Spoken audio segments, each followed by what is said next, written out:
നിമിഷപ്രിയയുടെ ജീവന് വേണ്ടി ധനസമാഹരണ യജ്ഞവുമായി save Nimishapriya action council. Palakkad Kollengode സ്വദേശി യമനിലെ ജയിലിൽ വധശിക്ഷയ്ക്ക് വിധിക്കപ്പെട്ട് തടവിൽ കഴിയുന്ന നിമിഷപ്രിയയെ രക്ഷിക്കാൻ വേണ്ടിയാണ് ധനസമാഹരണം. ഒരു മാസത്തിനുള്ളിൽ ഏതു സമയത്തും പാലക്കാട് കൊല്ലങ്കോട് സ്വദേശിനി നിമിഷപ്രിയ യമനിലെ ജയിലിൽ വധശിക്ഷയ്ക്ക് ഇരയായേക്കാം.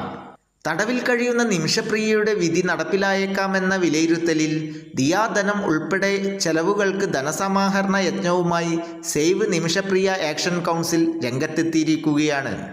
ചെലവ് വരാൻ സാധ്യതയുള്ള ഏതാണ്ട് 3 കോടി രൂപ സമാഹരിക്കാൻ ദിയാധന സ്വരൂപണ ക്യാമ്പയിന് തുടക്കമിടുകയാണെന്ന് ആക്ഷൻ കൗൺസിൽ ഭാരവാഹികൾ വാർത്താസമ്മേളനത്തിൽ അറിയിച്ചു. വധശിക്ഷ നടപ്പാക്കാനുള്ള വിധി നടപ്പാക്കുന്നത് അവിടുത്തെ ഭരണാധികാരി ഒപ്പിട്ട ആളാണ്.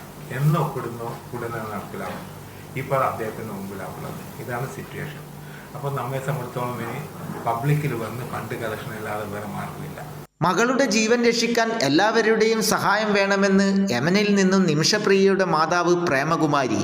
എല്ലാവരും കൈകോർത്ത് പിടിച്ച് നിമിഷയുടെ മോചനത്തിന് വേണ്ടി എത്ര തുകകളാണ് ആവശ്യപ്പെടുന്നത് അതൊക്കെ നമ്മൾ ചെയ്തേ പറ്റുള്ളൂ. എല്ലാവരും കൂടി കൈകോർത്ത് പിടിച്ച് അവളെ മോചിപ്പിച്ച് എത്രയും വേഗം രക്ഷിക്കണമെന്ന് ഞാൻ അപേക്ഷിക്കുന്നു.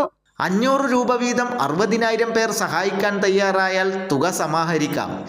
നിമിഷപ്രിയയുടെ മോചനത്തിന് വേണ്ടി നൽകേണ്ടി വരുന്ന തുക ജിബൂട്ടിയിലെ യമൻ എംബസിക്ക് കൈമാറാൻ ഇന്ത്യൻ വിദേശകാര്യ മന്ത്രാലയം അനുമതി നൽകിയിട്ടുണ്ട്.